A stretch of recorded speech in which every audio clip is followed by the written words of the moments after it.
Bonjour à toutes, bonjour à tous et bienvenue à notre Histoire en tête, l'émission de la Société historique de Montréal.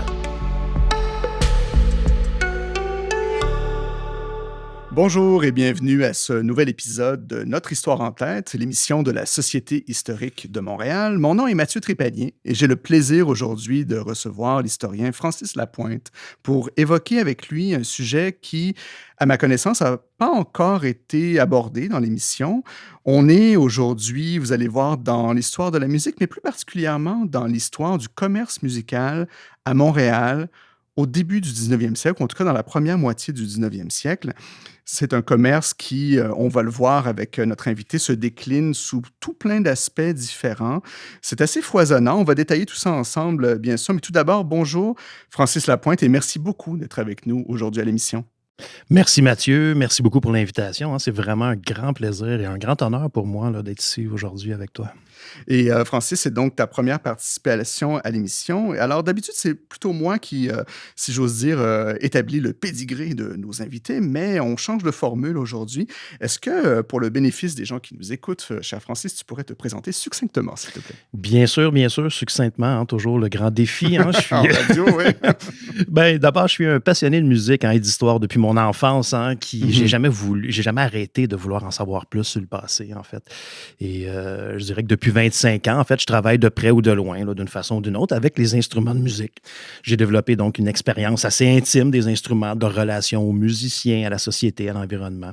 C'est une expérience qui, je pense, informe beaucoup mes intérêts de recherche ensuite, et j'entretiens donc un gros chantier de recherche là, sur les instruments de musique, sur la vie musicale plus largement là, depuis près de 20 ans.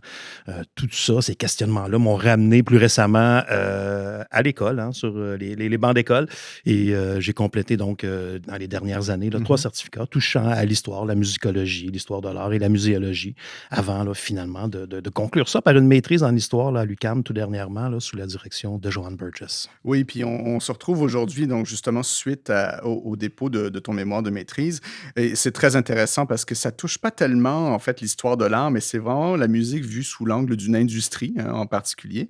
Donc, en préparation de l'émission, j'ai évidemment pris connaissance de ton mémoire. Et la première chose qui m'a sauté aux yeux, et là, je radote un peu parce que je l'ai déjà dit, mais c'est le côté foisonnant de ton mémoire que j'ai trouvé extrêmement développé, dans lequel je trouve, tu couvres beaucoup de terrain, tu vas nous en parler. Et tu considères en fait beaucoup d'angles d'analyse. Ton analyse est très multifactorielle et je trouve que ça raconte l'histoire d'une industrie, mais ça dit aussi quelque chose de l'histoire de la culture, de l'histoire de la consommation, de l'histoire sociale, de celle des idées et de l'histoire coloniale un peu aussi. Alors, je ne vais pas épiloguer là-dessus, mais tout ça pour dire que c'était très impressionnant. Je suis content qu'on ait tout ce matériau intellectuel aujourd'hui à propos duquel on va s'entretenir, toi et moi. Alors, ton mémoire a pour titre, c'est intéressant, The Necessity of Importing Pianos to Canada is Gone Forever, l'émergence du commerce musical à Montréal, 1815-1851. J'aime bien qu'on s'aventure vers ce genre de thématique qu'on a rarement l'occasion de couvrir dans l'émission. Et ça couvre en plus, donc, 1815-1851, une période souvent mal connue de l'histoire de Montréal, la première moitié du 19e siècle, le Montréal pré-industriel, qui est en soi un sujet tout à fait passionnant. Francis, comment est-ce que tu résumerais aux personnes qui nous écoutent ton sujet de mémoire? Bon, voilà, résumer mon mémoire. C'est pas facile. J'espérais que tu m'épargnerais ce bout-là puis que tu te lancerais par toi-même. Et non, faux. Bon, OK, je me lance. Mon mémoire, d'abord, c'est bien sûr un travail académique. C'est un travail de maîtrise, donc c'est construit autour de certaines contraintes. Et puis, j'ai par contre voulu jouer moi-même là, un peu avec la structure rigide qu'on retrouve souvent là, dans les mémoires en histoire. C'est un mémoire qui s'intéresse à la musique, principalement, par une approche matérialiste et par l'analyse du discours. C'est les deux volets là, vraiment que j'ai voulu exploiter. J'ai voulu comprendre, en fond, l'organisation de la vie musicale et des pratiques culturelles qui y sont associées, vraiment dans une approche là, qui englobe consommation, fabrication. Puis ça aussi, c'est deux sphères qui sont rarement, en fait, juxtaposées dans une même étude. Mon travail cherche à cerner d'autant plus là, les aspects peut-être un petit peu moins visibles de la vie musicale, soit l'offre d'instruments de musique, des imprimés musicaux, la facture locale, mais aussi son rapport à l'environnement, qui est un sujet là, qui m'a interpellé énormément. Mais tout ça, je n'ai pas voulu le développer dans une analyse structurelle là, du commerce avec juste des statistiques puis des tableaux. Là. J'ai vraiment voulu observer la vie sociale des instruments en replaçant le goût de la consommation au centre de l'analyse et des interactions. Le commerce musical, là, comme je l'ai dit aussi au début de mon mémoire, c'est un peu une théorie globale, dans le sens que pour reprendre le terme de Jean-Philippe Genet, c'est ce qui couvre en fait différents aspects que j'ai voulu sonder sur la vie musicale. Le commerce musical me permettait justement d'accéder à ces aspects-là. Donc, vraiment, j'essaie de relever les préoccupations de l'époque en musique, dans le rapport à la modernité, à l'argent, au commerce, à la démocratisation, à la science même, la publicité et au goût qu'on aura la chance de discuter plus tard. Et Francis, avant qu'on rentre dans le dur du sujet, si j'ose dire, j'aimerais bien qu'on fasse ensemble un petit pas de côté pour aborder la question de l'historiographie. Alors, je sais que d'habitude, les questions historiographiques et les questions de méthodologie scientifique, c'est des aspects qu'on n'ose pas trop aborder dans les émissions parce qu'on a toujours un peu peur que ce soit trop aride, etc. Mais là, dans ce cas, j'ai vraiment envie qu'on en parle quand même un petit peu. J'aimerais savoir, Francis, quand tu entames la recherche pour ton mémoire, qu'est-ce que raconte au fond, l'historiographie déjà existante sur le sujet?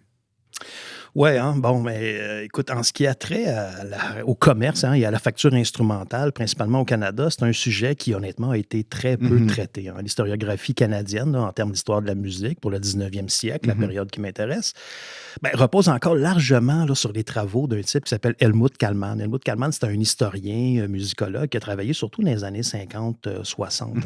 Ah oui, c'est daté, non? Oui, c'est quand même assez daté. Son livre date de 1960, mais ses travaux ont largement inspiré l'Encyclopédie canadienne de la musique là, qui voit le jour au début des années 80, qui est vraiment un projet qui a été mené là, de front par Kallmann et son équipe. Mais à partir de là, il n'y a pas beaucoup d'avancées. Pas mal tout le monde là, qui cherche à parler de cette période-là pour la musique là, vont aller puiser leurs informations dans l'encyclopédie sans trop se questionner non plus là, sur la validité des informations là, qui sont conviées dans l'encyclopédie. Donc, en bout de ligne, très peu de nouveautés et beaucoup d'erreurs factuelles. C'est pas si grave, tu me diras, mais à un moment donné, des reportés sur 50 ans. Oui, c'est ça, quand on répète des erreurs pendant presque un et aussi siècle, peut-être quelques interprétations que j'oserais dire, peut-être un peu boiteuses, là, qui sont aussi retransmises. Là, la science évolue, oui, c'est ça. Voilà, c'est sûr. Donc, l'historiographie s'accroche encore là, à l'idée qu'on avait affaire à cette époque-là uniquement à des artisans aussi qui travaillaient seuls là, dans le fond de leur atelier à la chandelle. Le mythe de l'artisan solitaire qui produisait. En fait, les gens croient encore beaucoup, je dis les gens, mais en fait, l'historiographie véhicule cette idée-là là, que ce sont uniquement des objets de luxe voués à la consommation bourgeoise. Façonné par un maître, une espèce d'image très romantique. Oui, on peut imaginer l'image d'un Stradivarius. Ah, oui, c'est ça. C'est exactement, on a comme le cliché en tête. Mais ici, comme ailleurs, là, on se situe souvent aussi donc, l'avènement d'une culture commercialisée, donc du commerce musical à la fin du 19e siècle, avec l'arrivée des phénomènes de grande consommation, mais surtout avec l'émergence de l'industrie phonographique au tournant du siècle, éventuellement la radio. Par rapport à l'historiographie, puisque tu m'as lancé sur ce sujet-là, ce qui m'a intéressé le plus dans mon mémoire, en fait, c'est l'interprétation de l'émergence d'une facture locale. L'explication qu'on donne, qui nous vient de Kallmann, justement, repose là, sur une espèce de volonté de construction identitaire canadienne. On dit littéralement que c'est le bois canadien, donc le bois qui a poussé ici est plus résistant pour notre climat. Donc, on a commencé à faire des pianos ce qui aurait avec expliqué du bois. Donc, l'apparition d'une industrie locale. Oui, d'une industrie locale. Puisque les instruments importés commençaient de plus en plus, avaient de la misère à survivre leur premier hiver ici. virait mal et tout. Et ça, c'est non fondé. C'est non fondé, C'est non fondé. C'est une explication qui repose là, justement pas qui repose sur rien, en fait. Il n'y a pas de source pour appuyer ça. Comme je disais, là, il y a peut-être une petite volonté de création identitaire canadienne à l'époque où cette histoire-là a été mise sur papier, justement.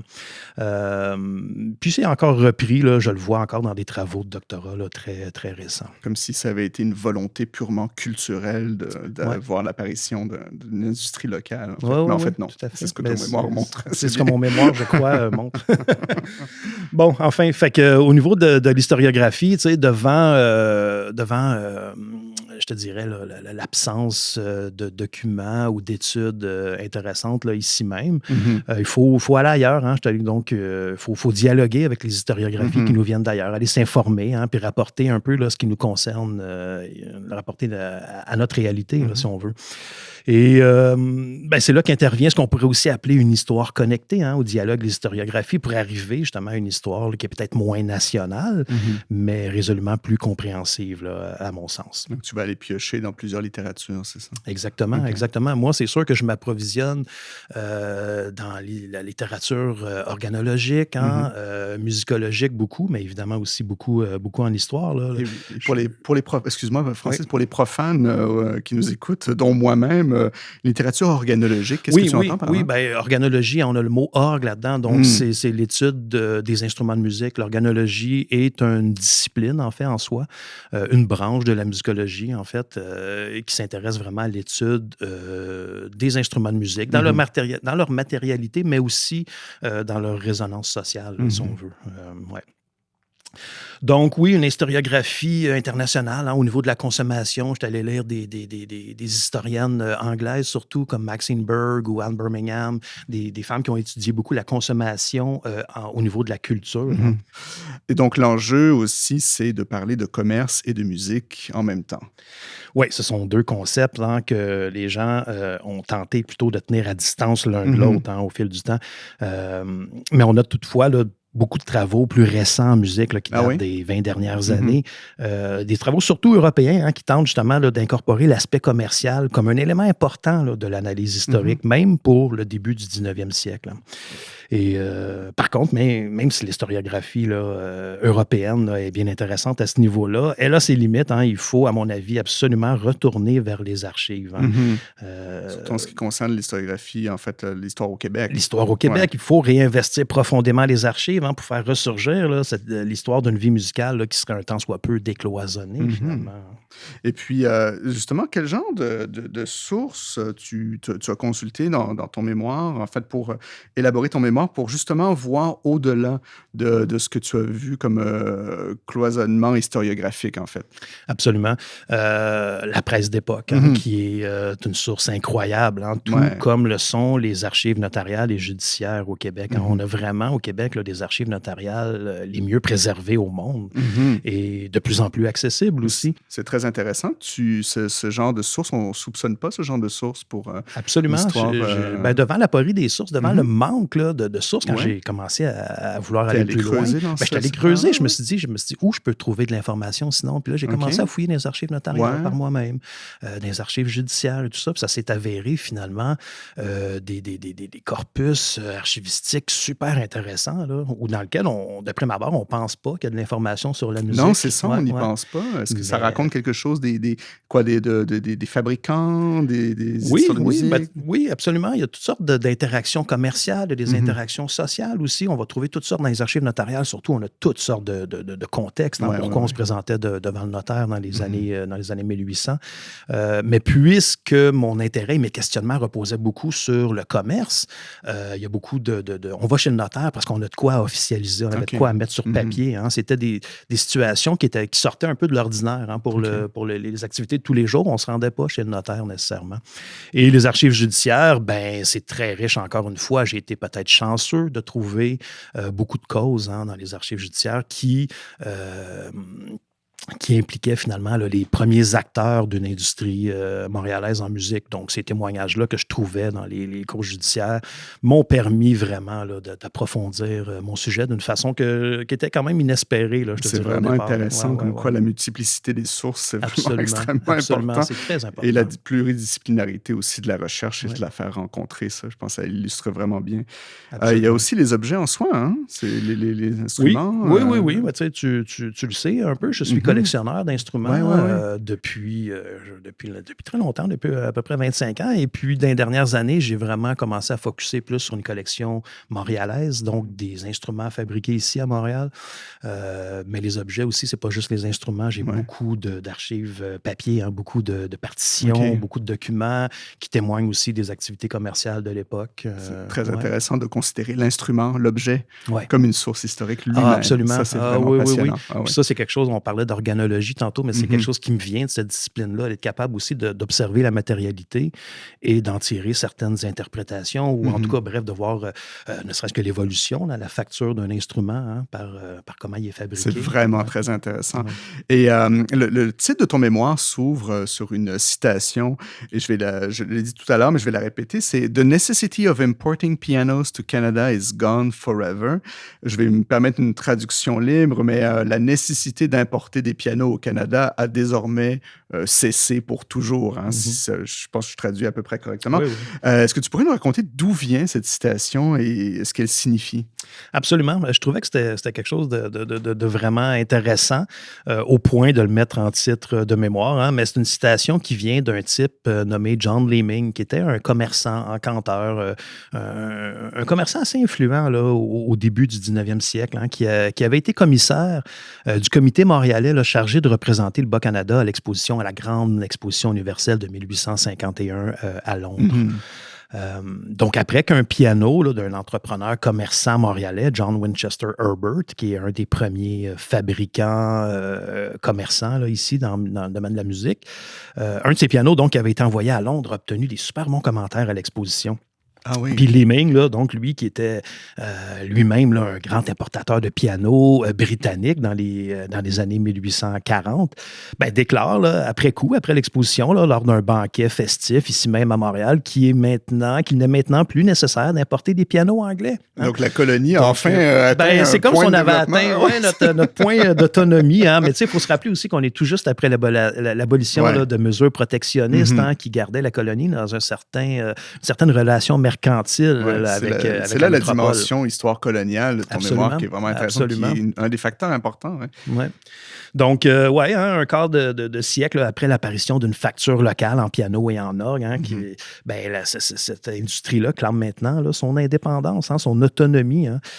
Ça veut aussi dire que l'industrie nord-américaine là, à laquelle participe activement Montréal est assez structurée là, pour se passer de l'Europe, en tout cas en ce qui concerne les pianos à tout le moins. C'est vraiment intéressant. Et on a évoqué un petit peu la question déjà, mais pourquoi cette période, donc 1815-1851, pourquoi 1815 en particulier? Oui, ben écoute, les bornes temporelles, quand on se lance dans un travail de maîtrise, il faut sujet à interprétation, bien sûr. Il faut en définir. Ce que j'avais remarqué de prime abord là, dans l'historiographie aussi, c'est qu'on se collait souvent aussi sur une chronologie qui est calquée sur l'histoire politique. Hein. Donc, même dans l'Encyclopédie de la musique au Canada, dans les principaux travaux en musique, on va parler de la Confédération. On se demande pourquoi, qu'est-ce que la Confédération vient à faire avec la musique. Hein? J'ai voulu donc essayer de tracer quelque chose de différent, pas suivre les bornes temporelles de l'histoire politique, qui peuvent être importantes, mais peut-être qu'on peut aussi voir ça d'une façon différente. Donc, 1815, on se retrouve après les guerres napoléoniennes. Hein. Il y a une reprise de la circulation des individus, des objets, des idées.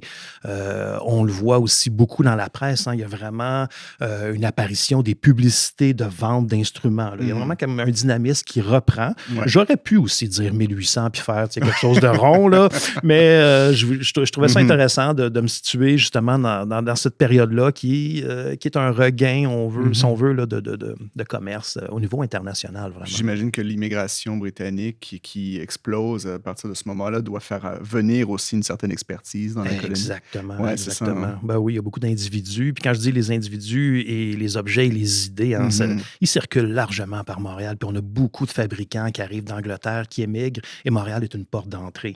Donc ces gens-là arrivent, travaillent ici quelques quelques années, tout ça, mais c'est vraiment à partir de 1815 qu'on commence à les retrouver, ces gens-là. Fait que c'est un peu après coup, hein, moi aussi, que j'ai décidé cette date-là, connaissant un peu déjà mon sujet.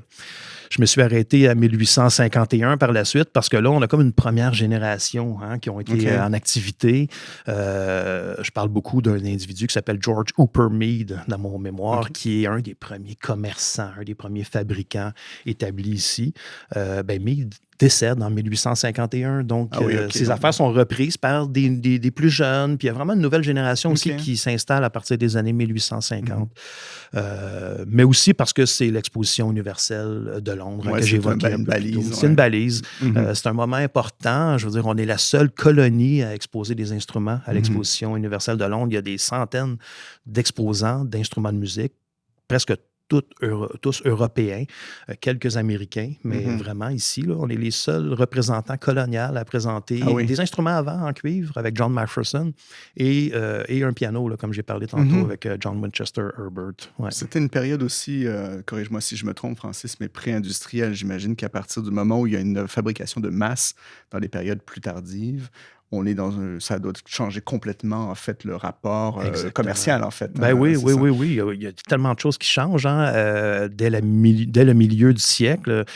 Donc oui, j'ai voulu sonder cette période-là, cette époque pré-industrielle que je trouvais très fascinante aussi. C'est une période de transition qui a été bien explorée aussi par Robert Sweeney, là, tout dernièrement, qui sa théorie de la transition capitaliste, là, exactement dans ces années-là. C'est une période qui est aussi très bouillonnante au niveau politique, là, on le sait très bien, surtout avec la décennie 1830.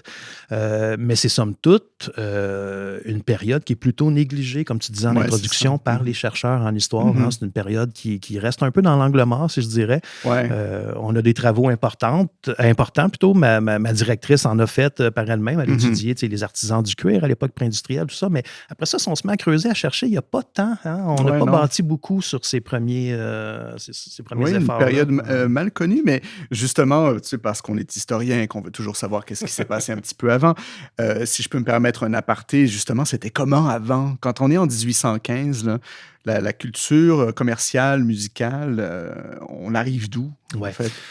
Écoute, on est vraiment dans le régime britannique à ce moment-là. Donc, évidemment, on a déjà des musiciens là, qui nous proviennent de ce système-là, du système britannique. Donc, avec on va en parler peut-être un peu plus tard, là, mais avec les bandes musicales là, qui accompagnent les régiments et tout ça.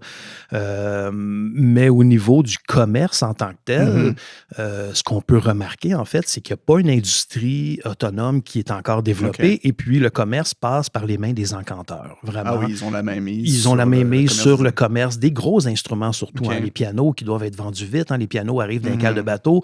Ils risquent peut-être de mal virer ici, là, avec le climat qui est très différent de leur lieu de fabrication, des conditions hygrométriques qui sont très différentes. Donc, les encanteurs cherchent à s'en débarrasser vite. Fait qu'eux, ils annoncent. Ils annoncent les pianos, on les voit. Mais c'est ça, c'est entre leurs mains, principalement. Mais ce qui était aussi assez surprenant, c'est que les libraires ont un rôle aussi à jouer. Ça, c'est quelque chose qui m'est apparu dans mes travaux, dans mes recherches, que les libraires, en fait, vendaient les petits instruments, les flûtes, les partitions, tout ça. Donc, avant l'établissement, là, ils vendaient les billets de spectacle aussi. Quand on a des spectacles, au tout début des années 1800, souvent, on peut se procurer des billets chez le libraire. Ah oui, OK. C'est vraiment intéressant. Et donc, au fur et à mesure qu'on s'enfonce justement dans ta période, dans ce Montréal pré-industriel, donc, comment est-ce que ça se développe, justement, cette industrie, ce commerce musical? Le commerce musical se développe en parallèle à une vie musicale qui se développe aussi d'une façon assez énergique là, à l'époque. On a souvent, l'historiographie québécoise, en fait, nous présente souvent la période là, basée sur un antagonisme entre les cultures françaises et anglaises, qui restreint souvent là, l'analyse, justement, à ces paramètres linguistiques et culturels. On va souvent parler, là, quand on parle de la musique, du piano dans le salon bourgeois, donc anglais, la jeune fille qui joue du piano dans son salon, ou si pour les manifestations publiques de la musique, on va parler du Théâtre Royal, qui présente justement, qui propose à un public anglophone là, un répertoire plutôt anglophone. moi, pour réussir justement à cerner l'évolution, en fait, plus concrète là, du commerce musical ou même de la vie musicale, hein, j'ai fait appel à des inventaires de commerçants des années 30 là, pour développer une argumentation vraiment autour de la diversité des instruments qui sont disponibles à la population montréalaise, dans une perspective de diversification de l'offre, là, pour répondre à une démocratisation de la consommation des produits de la musique, hein, qui se met en branle à cette époque-là. Donc, on a vraiment une évolution de l'offre qui cherche à répondre à différents groupes de la population. C'est pas vrai que c'est juste les bourgeois qui jouent et qui consomment des instruments de musique. Le piano, tout comme les autres instruments, là, se décline déjà donc dans une variété de modèles, de qualité et donc de prix. Hein, ce que je démontre, c'est que très tôt, l'industrie répond là, à différents besoins émanant de différentes classes sociales. Hein. Je prends par exemple la flûte et le violon dans mon mémoire pour démontrer que l'offre là, de ces instruments-là à Montréal répondait déjà à des goûts et des usages et aussi des significations différentes. Hein. Le violon, je trouve que c'est assez éloquent comme exemple, hein, le violon industriel. Oui, tu en parles pas mal dans ton mémoire. En effet, parce que je trouve que c'est un exemple qui illustre bien là, justement cette diversification de l'offre. Hein. On a le violon industriel hein, qui est dit commun à l'époque, qu'on retrouve là, en très grande quantité. Hein. C'est des instruments qui sont faits, qui sont manufacturés là, dans les grands centres de facture instrumentale européens comme Mircourt ou Mittenwald en Allemagne. Ces violons-là étaient vus comme des marchandises hein, dans les inventaires. On les retrouve comptés à la douzaine. Là, oui, à la douzaine. Oui.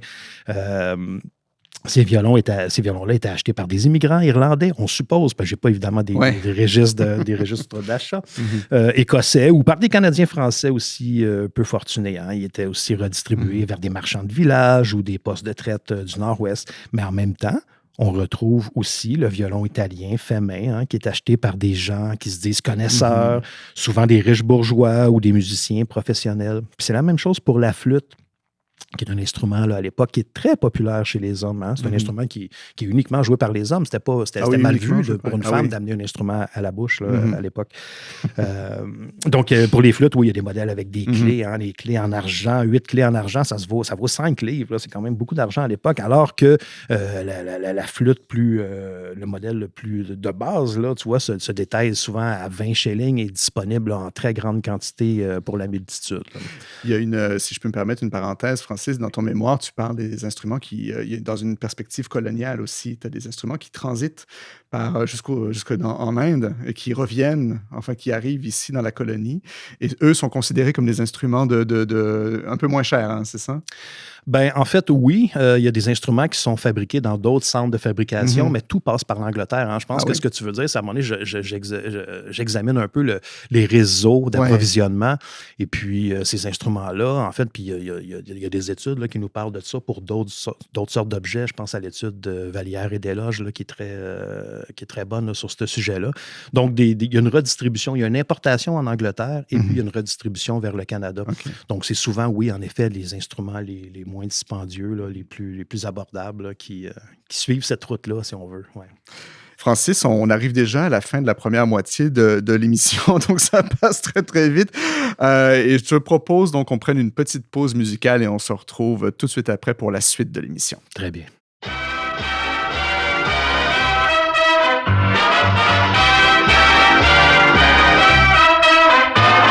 There is a tree grows near our house. It's been there quite some time. Now the tree is a slippery elm tree in awful hard decline. But when my wife gets after me in that tree, I always roost. Why, I can go right up it just like a healthy squirrel. I don't never need no boost. But the other day, a woodman came round to chop my refuse down. Kept mumbling something about wanting to split it into kindling wood and then spread it around the town. I said to him, look here, my friend, hold on, desist, whoa, stop. Put down that forest razor. Chop not a single chop. Woodman, spare that tree. Touch not a single bough. 3 years it has protected me, and I'll protect it now. Go chop an oak, get a birch or pine, but save old Slippery there, that's mine. That's the only tree that my wife can't climb, Mr. Woodman. Spare it for me.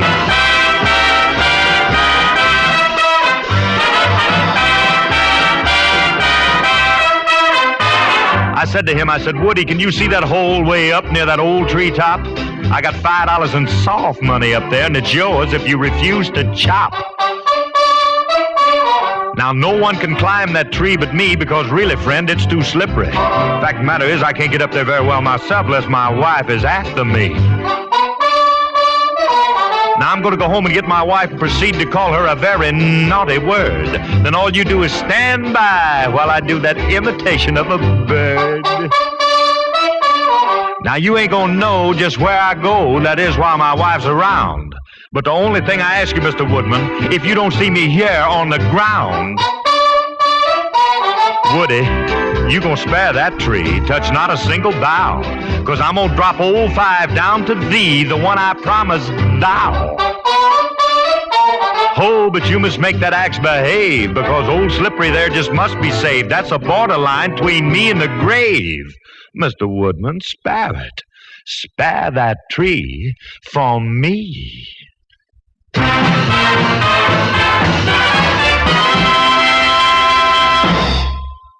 On est de retour pour la deuxième partie de cette émission de Notre Histoire en tête, en compagnie de l'historien Francis Lapointe, et émission enregistrée comme toujours depuis les chics locaux de la Société historique de Montréal, place Jacques-Cartier.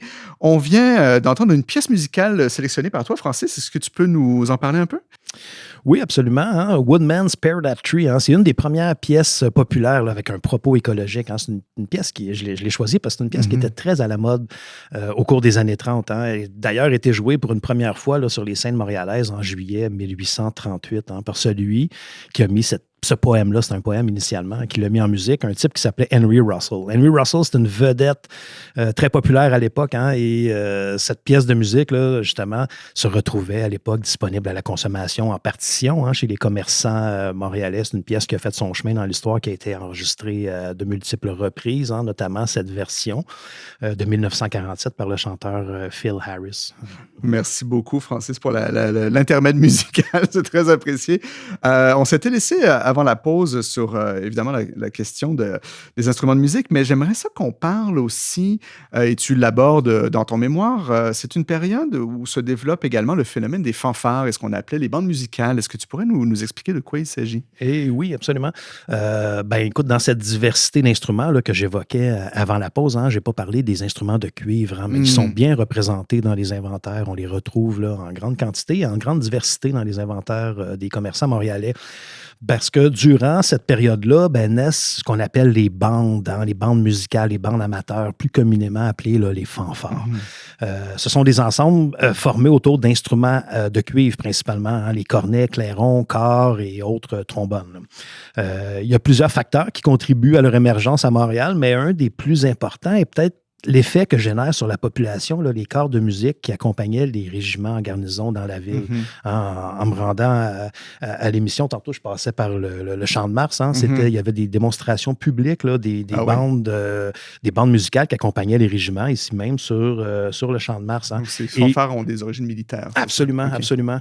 Faut pas voir nécessairement un lien trop direct, mais l'influence est certainement palpable. Hein. Et les maîtres de ces bandes militaires-là hein, étaient souvent des musiciens professionnels qui étaient engagés et souvent d'origine germanique. Hein. Ils sont des personnages, en fait, que j'ai découverts qui sont très importants hein, au niveau du développement là, de la vie musicale à Montréal. J'en évoque certains dans mes travaux. Hein. Je parle de James Ryan, de Adam Schott. Hein. Ça, c'est deux, en fait, un Écossais et un Allemand, mais aussi de Joseph Maffrey. Hein. Joseph Maffrey, qui arrive, lui, avec Lord Durham, sur le bateau de Lord Durham. Oui. Là. Oui, il joue en arrivant au port de Montréal, là, justement, à l'époque, en 1838. Et Maffrey, avec ses fils, là, décide de rester à Montréal. Hein, par la suite, s'installe. C'est un personnage très méconnu, mais très important, à mon avis, là, dans la vie musicale de l'époque. Hein. Et c'est d'ailleurs lui qui présente là, le grand concert au marché Sainte-Anne en 1843, hein, un concert qui a été recréé là, tout récemment lors du colloque là, sur l'incendie du Parlement. Organisé, entre autres, par Pointe-à-Canaille. Exactement, exactement. Donc, ces musiciens-là, les maîtres de bande, enseignent aux amateurs, forment des bandes amateurs, hein, donc sont vraiment un vecteur, là, un stimulant hein, pour la pratique musicale et la consommation d'instruments évidemment, c'est des musiciens qui composent aussi de la musique. Hein. Ils la font publier localement par ces premiers commerçants, fabricants, avaient souvent aussi un rôle d'éditeur de musique. Hein. Donc, c'est vraiment des vecteurs là, de croissance importants pour la vie musicale à Montréal. Et c'est un phénomène, en fait, les fanfares, duquel on pourrait parler très longtemps, mais qui va vraiment prendre une ampleur considérable. Ça va durer longtemps, il me semble. Oui. On retrouve des fanfares jusqu'à les années 1950. Ah oui, c'est ça. Dans tous les villages, on leur fanfare, tout ça, mais la naissance du phénomène est vraiment durant cette période-là. C'est vraiment intéressant. Il y a tellement de sujets dans ton mémoire, Francis. Il va falloir qu'on passe au prochain, malheureusement. J'aimerais ça qu'on en parle plus, mais c'était un autre volet important dans ton mémoire, c'est la culture de l'imprimé en musique. Hein, extrêmement important parce qu'évidemment, c'est une époque où le 19e siècle, où la musique ne peut pas être captée comme aujourd'hui, mais elle est évidemment écrite, elle est notée dans le but d'être jouée, entre autres. Quelle est cette culture de l'imprimé en musique, justement, pendant ta période de première moitié du 19e? De quoi on parle exactement? Oui, bon, ce que j'entends par culture de l'imprimé est quand même assez large et inclusif. Hein, et comporte, bien sûr, là, comme tu soulignes, la musique en feuille, hein, la musique imprimée, mais aussi les publications spécialisées et la presse, hein, que je rentre dans cette grande culture de l'imprimé, hein, qui sont aussi porteuses des discours sur la musique et qui sont ces discours-là, en fait, sont rarement exempts d'intention commerciale. Hein, et donc, puisque je m'intéresse au commerce musical, j'ai trouvé opportun de m'intéresser à cette culture de l'imprimé. Je me suis intéressé à leur contenu, mais aussi à leur circulation sur le continent. Hein. Je parle de certaines publications américaines, d'ailleurs, qui étaient justement tout de suite disponibles là, dès leur parution, leur première parution ici au public montréalais. J'aborde les stratégies discursives, hein, le discours là, sur le commerce musical hein, par les publicités elles-mêmes, mais aussi les discours qui sont un peu plus dissimulés là, à travers les textes là, qu'on retrouve donc, notamment les critiques de spectacles, hein, ou en tout cas, bref, il y a toutes sortes de façons de passer, de faire de la publicité à l'époque dans la presse. Hein. Il y en a une de ces tactiques-là que j'aborde dans mon mémoire, c'est le pofisme. Hein. Oui, ça t'en parle. Est-ce que tu peux nous expliquer de quoi il s'agit exactement? Absolument. Le pofisme, en fait, il y a Eugène Scribe, hein, qui est un écrivain français là, qui faisait du théâtre à l'époque, hein, le qualifiait en 1848 comme l'art de semer et de faire éclore à son profit la chose qui n'est pas. Hein, donc, le pofisme, c'est une mystification publicitaire, si on veut. Hein. On joue beaucoup sur une ligne entre vérité et mensonge avec le pofisme. C'est souvent des choses qui sont vraies, somme toute, mais qui sont vraiment embellies, qui sont grossies. Oui. Puis, de nos jours, je pense qu'on a la main avec la publicité, puis on reconnaît ces stratagèmes-là assez rapidement. On n'est pas nécessairement imperméable à tout ça. Là, on se fait souvent prendre hein, dans nos pulsions de consommation, mais à l'époque, c'était quand même nouveau. Donc, ce serait quoi, une tactique de vente qui serait dissimulée à l'intérieur d'un article? Oui, un article élogieux, disons, sur un... Tu sais, je prends par exemple, je parle de Von Meyer dans mon mémoire, qui est un musicien, un pianiste virtuose qui arrive ici. Ben, tu sais, Von Meyer, il était commandité par les pianos Erard. Fait que dans le truc, on va vanter, évidemment, ses qualités de musicien par un texte extrêmement élogieux, là, rempli de notes biographiques, un peu invraisemblables. Et on va placer là-dedans, évidemment, le piano qu'il utilise, tout ça. Bref, le pofisme, c'est souvent une exagération. C'est une stratégie publicitaire qui est difficilement là, définissable là, comme ça, là, en un trait, mais qui est fascinante, en fait. Et puis... il y a aussi différentes formes de discours, là, outre le pofisme. Hein. Déjà, à l'époque aussi, on voit une certaine dichotomie là, entre musique savante et musique populaire hein, qui s'installe là, dans la presse. Hein. Donc, tu appelles les stratégies épidictiques. Les stratégies épidictiques du discours. Hein, donc, il y a des attaques, un terme qui fait surface aussi ces dernières années, hein, des attaques ad hominem. Hein. À l'époque, on va accuser les musiciens qui flirtent un peu trop là, avec le commerce. On va les accuser de charlatans. Ou utiliser le qualificatif anglais de humbug hein, pour carrément les disqualifier, les discréditer là, de toute valeur, hein, juste parce qu'ils ont une ambition, disons, commerciale. Ah oui, l'ambition commerciale est antinomique avec celle de l'art. Exactement. Ah oui, okay. C'est des choses qui nous viennent jusqu'à aujourd'hui. Ah là, oui, évidemment. Oui, ça existe toujours, bien sûr. Absolument. Et quel rôle cette culture de l'imprimé joue donc dans... j'imagine un rôle extrêmement important, mais dans la culture musicale plus générale à cette époque-là? Oui, ben écoute, l'imprimé joue un rôle important, un Ouais. rôle de diffusion, un rôle de transmission, hein, et de démocratisation. Si on s'arrête, par exemple, à la diffusion de la musique là, elle-même, hein, Mhm. on la retrouve aussi dans des journaux, hein, comme l'album musical de la Minerve ou dans le Literary Garland, qui est une publication là, qui est imprimée par John Lovell, Mhm. ou le Montreal Museum, qui est une des premières publications éditées par une femme. Hein, je le souligne en passant, parce que je trouve ça très intéressant. Mary Graydon Gosselin, qui publiait le Montreal Museum. Bon, c'est des publications qui vont aussi présenter de la musique. Hein. Ils vont engager un musicien local qui va choisir les pièces, puis à chacune des numéros, tu vas avoir une pièce musicale dedans. Donc, on atteint des nouveaux réseaux, hein, Ah avec oui. ça. Donc, On rejoint de nouvelles personnes. des nouvelles personnes, Ok. exactement. Intéressant. Et puis, cette musique-là est souvent retranscrite à la main par les gens. La partition demeure, somme toute, à quelque part un peu un objet de luxe encore à l'époque. Hein. La partition n'est pas nécessairement bon marché encore. Non. La lithographie va aider à Mhm. rendre ça un petit peu plus accessible. Il y a une industrie de l'édition musicale. Il y a une industrie Ouais. d'édition musicale qui existe depuis déjà longtemps en Europe, mais ici, elle est toute neuve. Là. Et puis, donc, comme je disais, oui, par la presse, hein, les gens vont avoir des manuscrits maison, des livres dans lesquels ils vont faire des retranscriptions des pièces qu'ils trouvent dans la presse. Parce que souvent, moi, j'en ai des copies là, de l'album musical de la Minerve. C'est Ouais. imprimé sur un papier là, qui est tellement mince. Là, Ah oui. c'était pas des objets qui étaient voués, je pense, à durer dans le Ah temps. oui, Hein. ok. C'était une consommation. Et puis la pièce, de toute façon, à l'époque, la musique, ça circulait. C'était pas des choses qu'on gardait nécessairement très, très, très longtemps. Donc, les gens transcrivaient, c'est comme tu dis, Les gens de la transcrivaient, musique, ouais, c'est ça. effectivement. Ouais. Pour ce qui est des partitions, malgré tout, là, il y en a, hein, évidemment. Puis il y a la partition de musique là, qu'on voit à l'époque, hein, avec sa couverture, là, souvent Oui, c'est très, des très beaux objets, illustrée. hein. C'est des beaux objets. Ouais, ouais. C'est quand même des objets qui avaient une certaine distinction à les posséder. Hein. Il y avait des dédicaces souvent de personnages importants, hein, sur la première de couverture. Donc oui, c'était sûrement bien vu d'avoir une belle partition placée à la vue là, sur son piano, dans Ouais. son salon. C'était quelque chose qui... C'est souvent la pouvait seule être, iconographie qui existe, d'ailleurs, si je peux me permettre un petit Ouais. aparté de style de danse. Oui, Soit des absolument. quadrilles, des menuets, des contredanses, Tout à etc. fait. Il n'y a Tout à que dans les couvertures de partitions musicales de cette époque-là qu'on peut voir On un peut voir une peu illustration. ou une idée de... Ouais. Oui. Tout à fait. Et ces objets-là contribuent aussi, c'est quelque chose que j'ai voulu montrer, hein, Ouais. quand je parle de commerce, à l'édification là, d'une culture du vedettariat. Hein. Oui, il y a un star system qui Il y a un apparaît. star system C'est qui apparaît intéressant. carrément. J'ai évoqué tantôt Henry Russell, hein, qui était le compositeur là, de la musique qu'on a entendue pendant la pause. Mais Russell avait énormément de... Ses publications étaient très, très, très populaires. On en retrouvait beaucoup sur le marché montréalais. Moi, j'en ai retrouvé dans des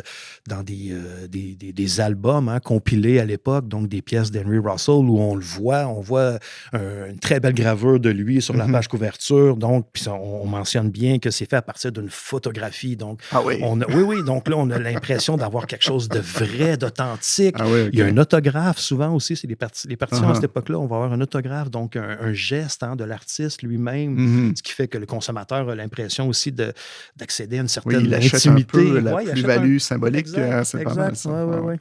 Il y a d'autres stars qui apparaissent à cette époque-là?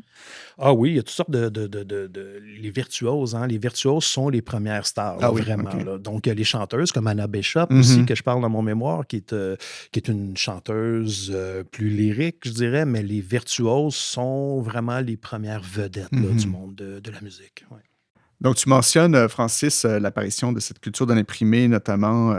Tu as mentionné beaucoup la presse comme source, hein, mais est-ce qu'il y a un genre d'écosystème publicitaire qui apparaît aussi par la même occasion?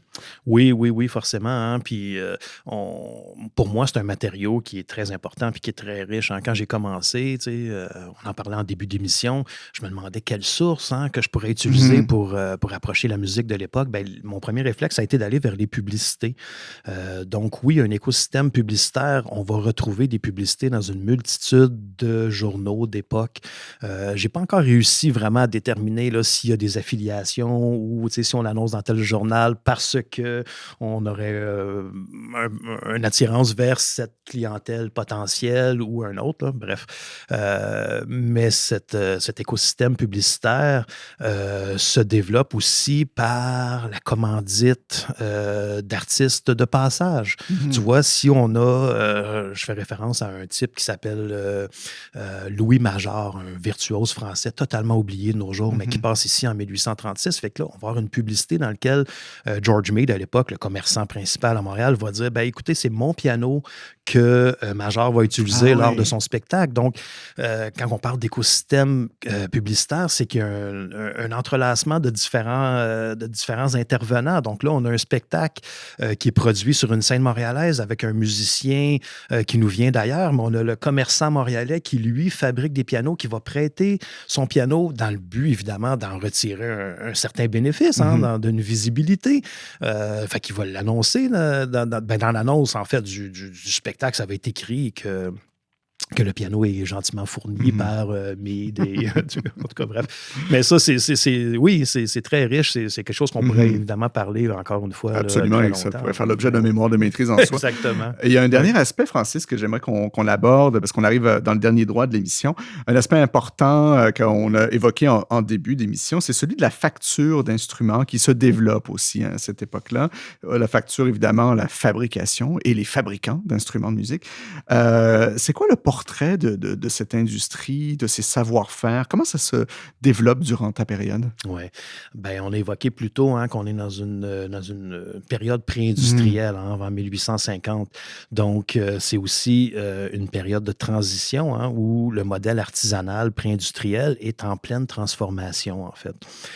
Les premiers fabricants là, que j'ai repérés ici à Montréal sont des facteurs d'orgue, surtout des Français. On a Jean-Baptiste Jacotel, Georges Zingraff, Auguste Mallard.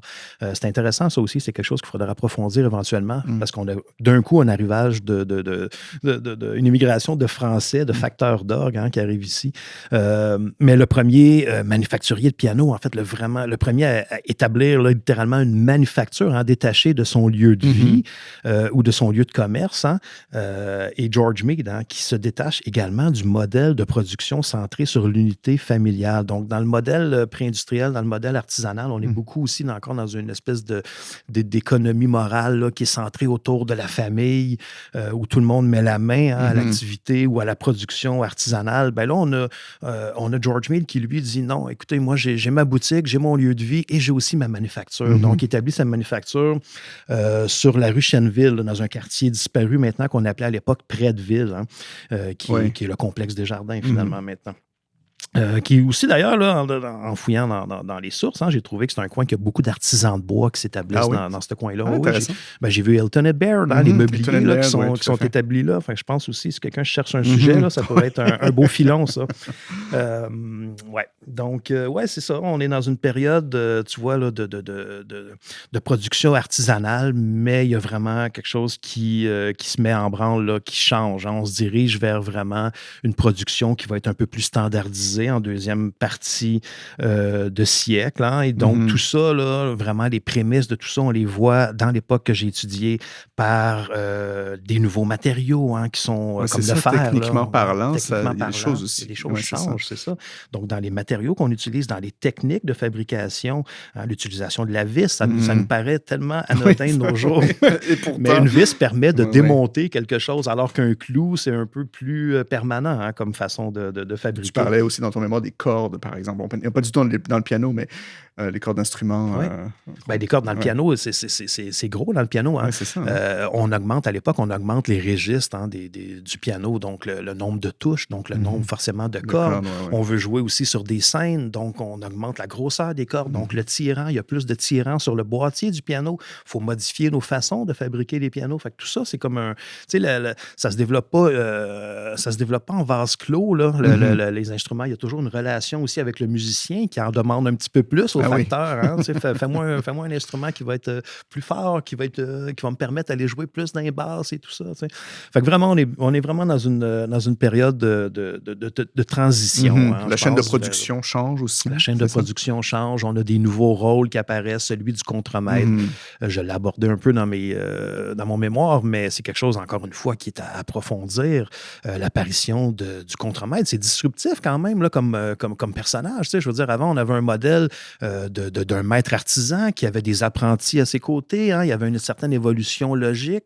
D'un coup, on brise ça un peu, on met un contremaître, une personne interposée entre l'ouvrier et le maître artisan. Ça change toute la dynamique là, au sein des manufactures, si on veut, ou des ateliers de fabrication à l'époque. Je pourrais juste rajouter rapidement là, que justement, se développe, je vois que des industries de renfort là, qui se développent tranquillement. Hein. Qu'est-ce que tu entends par des industries de renfort? Donc, ou des industries connexes, peut-être, je devrais dire. Parce que renfort, tu vois, une industrie de renfort ici serait toute l'industrie de métallurgie qui nous permet justement de faire de faire de la fonte de fer pour les instruments. Tout ça. Fait que ça serait peut-être vu comme une industrie de renfort. Okay. Alors qu'une industrie connexe, ce serait un fabricant, disons, juste de mécanique ou de marteau de piano qui, lui, se dit, moi, je fabrique juste ça, j'ai un modèle, puis je vends ça après ça au fabricant. Donc là, ça arrive vers le milieu du siècle. On se dirige vraiment vers une standardisation des instruments avec ça, qui nous permet ultimement d'avoir une production beaucoup plus grande, hein, parce que les instruments sont moins le fruit de l'œil de l'artisan ou de la main ou d'une connaissance qu'on pourrait dire tacite à l'époque. Hein, c'est les gens apprennent, puis le working knowledge qu'on dit en anglais, là, on a appris par observation, on a appris en suivant notre maître, finalement. Moment que les trucs sont plus standardisés, ben là, il y a moins nécessité de ça. On prend un morceau et on l'insère. Oui, OK. Donc, oui, c'est ça. C'est une transformation de paradigme, finalement. On va conclure, Francis, avec la question de la démocratisation de la musique à cette époque-là. De l'apparition rapidement de ce que tu nommes le commerce musical qui conduit à une diversification des goûts et des styles, etc. Malgré sans doute un certain conservatisme qui, évidemment, s'oppose à la modernité, mais ça, c'est l'histoire de l'humanité. Mais en gros, il y a cette dynamique-là qui existe aussi à cette époque. Absolument, absolument. C'est quelque chose qui m'est apparu. C'était pas comme quelque chose que je cherchais à démontrer dès le départ, mais c'est quelque chose qui m'est apparu tout au long là, de mes travaux. Hein. Et à plusieurs niveaux, là, il y a vraiment un processus de démocratisation de la consommation des produits de la musique là, qui se met en branle. Hein. Le commerce musical, là, ça a été vraiment une stratégie d'enquête formidable là, pour sonder la vie musicale et comprendre là, justement comment l'industrie de la musique qui, j'insiste, là, émerge durant la période, hein, se développe pour répondre là, à la diversité de la population en considérant justement l'éventail des goûts, des styles et des besoins. Hein. Donc oui, il y a une démocratisation qui opère par le fait même. On cherche à répandre la pratique musicale, donc à avoir beaucoup plus de clients forcément par le fait même. Puis on en a peu parlé aujourd'hui, là, mais justement, par l'analyse des discours et des goûts, là, on rencontre effectivement des camps opposés, hein, dont certains là, seront plutôt réactionnaires face à la modernité et à la nouveauté, mais aussi à l'idée même là, que musique et commerce là, peuvent marcher la pureté de l'art. La pureté de l'art, hein, ça revient encore. Ouais. Et on arrive, Francis, à la fin de l'émission. Alors, merci infiniment d'avoir été des nôtres aujourd'hui pour nous raconter cette histoire du commerce musical à Montréal dans cette première moitié du 19e siècle. C'était vraiment extrêmement intéressant. J'espère qu'on aura d'autres occasions de t'inviter à l'émission. Merci beaucoup d'avoir été là aujourd'hui. Merci beaucoup, Mathieu, pour l'invitation. Ça a été vraiment un réel plaisir là, aujourd'hui de discuter avec toi. C'est maintenant la fin de l'émission. Alors, un grand merci au toujours excellent Antonin Wyss, à la prise de son et au montage de nos émissions. Vous pourrez retrouver notre histoire en tête la semaine prochaine à l'antenne de Radio-VM et sur la chaîne YouTube de la Société historique de Montréal. D'ici là, portez-vous bien.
Nous en sommes maintenant à la fin de cette émission. Vous pourrez la retrouver sur le site de la Société historique de Montréal, à l'onglet Émissions de radio ou sur notre chaîne YouTube. Nous vous invitons, si ce n'est déjà fait, à devenir membre de la Société historique de Montréal, ce qui nous permet de produire ces émissions. Alors, merci de nous avoir écoutés et à la semaine prochaine.